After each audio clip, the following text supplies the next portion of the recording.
Assalamualaikum warahmatullahi wabarakatuh. Perkenalkan nama saya Tony Kurniawan, Prodi Teknologi Produksi Tanaman Perkebunan. Di sini saya akan menjelaskan tentang materi radiasi matahari, yaitu mata kuliah agroklimatologi. Tentu teman-teman sedikit tahu tentang apa sih radiasi matahari. Nah, di sini saya akan menjelaskan sedikit tentang materi radiasi matahari.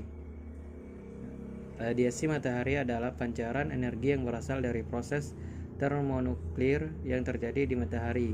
Energi radiasi matahari berbentuk sinar dan bergelombang elektromagnetik. Spektrum radiasi matahari sendiri terdiri dari dua, yaitu sinar bergelombang pendek dan sinar bergelombang panjang. Jumlah total radiasi yang diterima di permukaan bumi tergantung 4 faktor.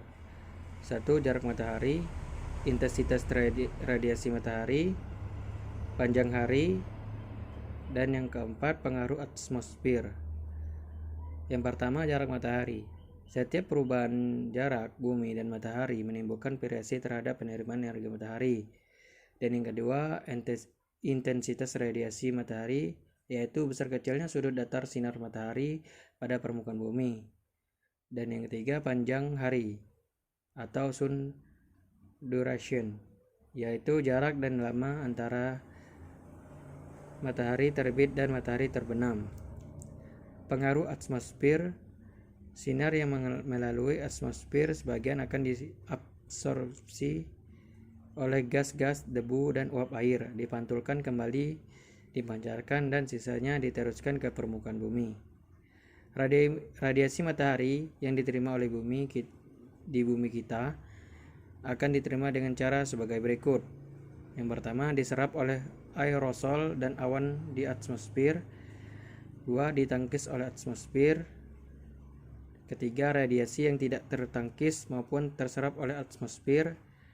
Dan yang keempat, radiasi yang sampai ke permukaan bumi yang tidak terrefleksi. Beberapa cara bumi melepaskan energi panas yang diterimanya. 1. Emisi radiasi dari permukaan bumi. 2. Konveksi. Ada dua faktor yang patut dibahas dalam konveksi, yaitu konduksi dan konveksi. Konduksi adalah perpindahan panas antara dua substansi. Dari substansi yang bersuhu tinggi, panas berpindah ke substansi yang bersuhu rendah dengan adanya kontak kedua substansi secara langsung. Konveksi sendiri artinya cairan yang berpindah akibat adanya perbedaan suhu. Ekspansi termal adalah sifat dari substansi yang bertemperatur tinggi di mana partikel-partikel substansi tersebut volumenya meluas, membesar akibat panas, maka akibatnya berat jenis partikel itu berkurang.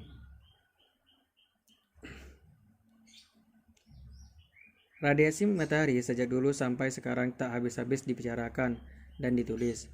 Dahulu yang sangat populer dibahas mengenai iklim dan penggunaan untuk pemanasan, mengeringkan, penguapan, dan pencahayaan alami dalam bangunan di siang hari.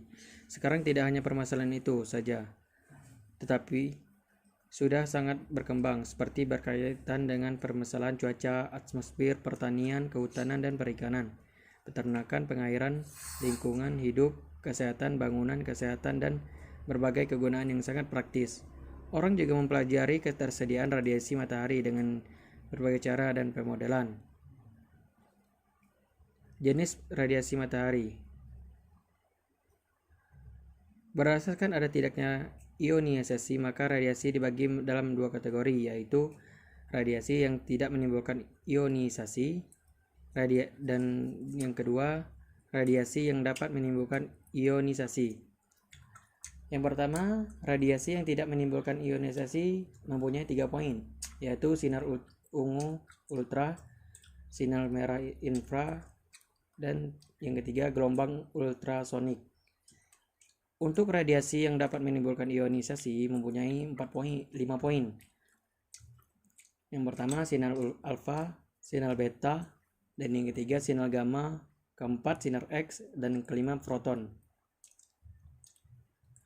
Energi radiasi matahari berbentuk sinar dan bergelombang elektromagnetik. Radiasi elektromagnetik bisa dibedakan menjadi radiasi yang terlihat oleh mata kita atau visible radiation, contohnya cahaya.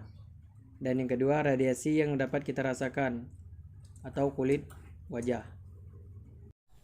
Baiklah, itu saja video dari saya tentang materi radiasi matahari.